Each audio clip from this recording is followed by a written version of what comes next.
안녕하세요. 잡시광입니다.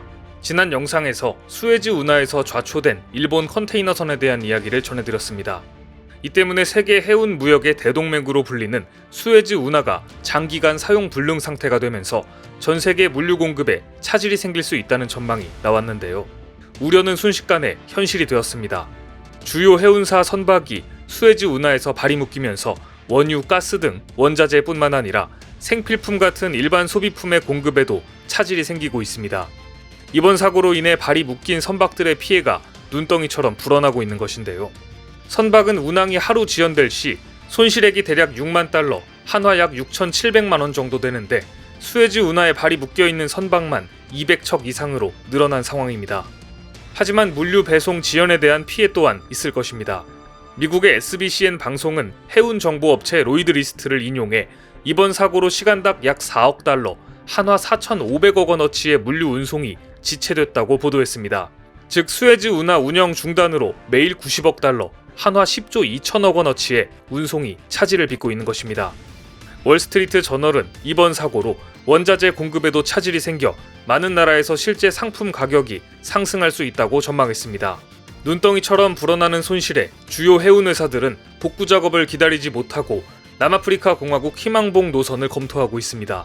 마치 대항해 시대가 다시 돌아온 것 같은데요. 다만 희망봉을 경유할 경우 노선 거리가 수에즈 운하 항해 거리에 비해 약 9,650km가 늘어나며 기간은 2주 가까이 더 소요됩니다. 그만큼 운송 비용도 증가하게 되겠죠. 이 경우 대형 유조선이 중동의 원유를 유럽으로 운송하는데 연료비만 3억 4천만 원에 달할 것이라는 분석도 나왔습니다. 이 같은 손실에 대한 책임은 과연 어디에 있을까요? 그러기 앞서 먼저 지난 영상에서 댓글을 통해 많은 분들이 혼란스러워하셨던 내용을 질문하셨는데요. 배에는 분명 큼지막하게 에버그린이라고 써져 있는데 왜 에버기븐호라고 이야기하냐는 댓글들이 많았습니다. 해당 선박의 정식 이름은 에버기븐호로 소유 관계가 조금 복잡합니다. 이 배는 2018년 일본의 이마바리 조선에서 건조하였으며 현재 소유 회사는 일본의 쇼에이 기센입니다. 하지만 이 배는 현재 대만의 에버그린사에 임대되어 운영되고 있습니다. 해운업에서 이런 형태를 용선이라는 표현을 쓰는데요. 쉽게 말해 배를 빌린다는 뜻입니다. 많은 해상 운송회사들은 배를 건조하는 데 걸리는 시간과 비용을 아끼기 위해 용선 계약을 통해 배를 빌려서 수송하기도 합니다. 즉 빌더는 일본의 이마바리 조선, 소유회사는 일본의 쇼에이 기센, 용선사는 대만의 에버그린사입니다. 그렇다면 이 사고에서 과연 일본 측은 손해배상에 대한 책임이 없을까요? 일각에서는 대만에서 운영하고 있는 선박이니만큼 손해배상은 대만의 에버그린사에서 져야 하며 일본과는 무관하다는 의견도 있었습니다. 하지만 사고 선박의 선주인 일본 쇼에이 기센은 용서를 구하는 공식 입장을 이미 내놓았습니다. 책임질 일이 없다면 이렇게 빠르게 용서를 구하진 않았겠죠. 쇼에이 기센의 유키토 히가키 회장은 기자회견을 통해 이번 사태를 최대한 빨리 해결하기 위해 노력하고 있으며 수에즈 운하를 이용 중이거나 이용할 계획이 있는 선박들을 포함해 이번 사고로 영향을 받은 모든 이들에게 용서를 구한다는 입장을 밝혔습니다. 손실액이 눈덩이처럼 불어나자 재빠르게 납작 엎드린 것인데요. 실제 외신들도 손해배상에 대한 이야기를 하기 시작했습니다. 그리고 당연히 일본 기업들이 대상으로 거론되고 있습니다. 영국의 로이터 통신은 납기일을 놓친 선박들이 선박 용선사인 에버그린 등의 보험금을 청구할 것이며 의약품이나 식품 등 변질, 파손되기 쉬운 물품에 대한 손실 비용까지 보상하라는 요구가 쏟아질 전망이라고 전했습니다. 이어 로이터 통신은 보험업계 관계자들을 인용해 소유사인 쇼에이 기센과 용선사인 에버그린 양쪽 모두 보험 청구를 엄청나게 받을 것으로 전망했습니다. 뿐만 아니라 수에즈 운하 당국이 운하 훼손을 이유로 비용을 청구할 수도 있습니다. 알리안츠의 글로벌 해운 리스크 컨설팅 부문 대표는 이번 사태로 수에즈 운하 일대가 오염되거나 훼손될 경우 당국이 직접 손해배상 청구에 나설 것이라고 전망했습니다. 물론 대형 해운사들은 불의의 사고를 대비해 보험을 들어놓습니다. 그런데 쇼에이 기센은 보험마저 하필 일본의 보험사에 가입을 해놓았습니다. 쇼에이 기센은 에버기븐호의 선체 보험을 일본의 MSN AD사에 1억 4천만 달러, 한화 약 1,500억 원 규모로 가입했습니다. 하지만 피해액은 보험에서 보장하는 금액을 훨씬 상회할 전망이며 보험사 역시 일본 기업이기 때문에 이 사고에 대한 손해배상의 상당 부분이 일본으로 청구될 전망입니다. 상황이 이렇게 되자 다급해진 일본은 직접 자국의 복구업체를 급파합니다. 좌초한 컨테이너선 에버 기븐호의 선사인 대만 에버그린 측은 이날 선주 쇼웨이 기센 측이 네덜란드 스미트 셀비지와 일본의 니폰 셀비지를 군한 업체로 지정했다고 밝혔습니다. 발등에 불이 떨어진 만큼 직접 복구 작업에 나서겠다는 것인데요. 하지만 복구 작업은 난항을 겪고 있습니다. 수에즈 운하 관리는 사고 직후 8척의 예인선을 투입했지만 선박의 규모가 큰 탓에 선체를 돌리지 못했습니다. 쇼웨이 기세는 사고를 일으킨 컨테이너선을 옮기기 위해 예인선 10척을 투입했지만 실패했고 2척을 추가 투입할 계획입니다. 에버 기브노는 22,000 TEU급 초대형 메가 컨테이너선입니다.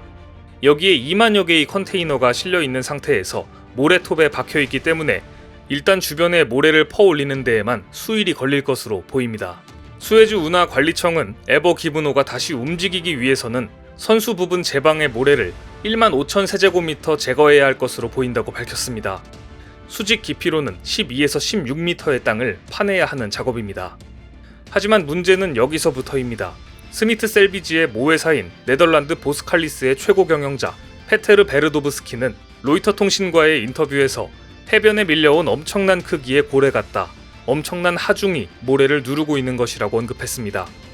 뒤이어 아마도 배에 실린 컨테이너와 기름과 물을 빼내는 작업도 병행해야 할 것으로 예상하며 사고 처리에 여러 주가 걸릴 가능성이 있다고 언급했습니다.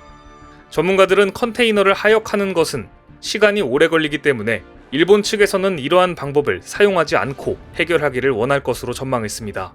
하지만 일본의 절망적인 소식이 또 전해집니다. 미국 뉴욕 포드엠대 로렌스 브레넌 교수는 현장 사진을 보면 현재 선미가 땅에서 떠있는 상태라며 이는 선박 중앙부에 상당한 압력을 줘 추가적인 손상을 일으킬 수 있는데 최악의 경우 선박 절반 지점에서 균열이 생길 수 있다고 지적했습니다. 만약 균열이 생길 경우 일반적인 예인 방법으로 해결이 불가능하기 때문에 배를 빼는데 훨씬 더 긴 시간이 걸릴 수 있기 때문입니다. 결국 일본 측이 배상해야 할 금액은 상상을 초월할 것으로 보이는데요. 사태가 장기화 조짐을 보이자 글로벌 경제 위기까지 만들 수 있다는 우려가 나오면서 미국의 백악관에서도 대응에 나섰습니다. 젠 사키 백악관 대변인은 우리는 수에즈 운하에서 일어난 선박 좌초 사고가 에너지 시장에 미칠 영향을 파악하고 있으며 필요하다면 이에 대응할 것이라고 언급했습니다.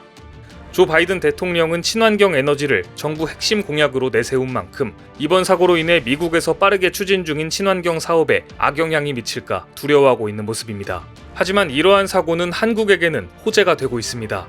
지난 영상에서 이번 사고로 인해 일본 선박 기술에 실망한 대만의 에버그린사가 최근 계획 중인 초대형 컨테이너선 프로젝트를 한국 조선 기업에 전량 수주할 수 있다는 전망을 했었는데요.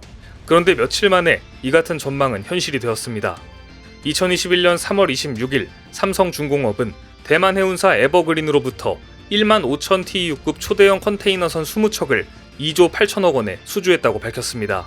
이는 단일 선박 건조 계약으로는 세계 조선업 역대 최대 규모이며 중형 자동차 10만 대에 해당하는 규모입니다. 또한 같은 날 현대중공업에서도 6,371억 원 규모의 컨테이너선 5척을 수주했습니다. 올해 글로벌 선박 발주 시장이 활기를 찾은 상황에서 일본 조선 기업의 악재가 겹치자 한동안 국내 조선사에 수주가 몰릴 것으로 보이는데요.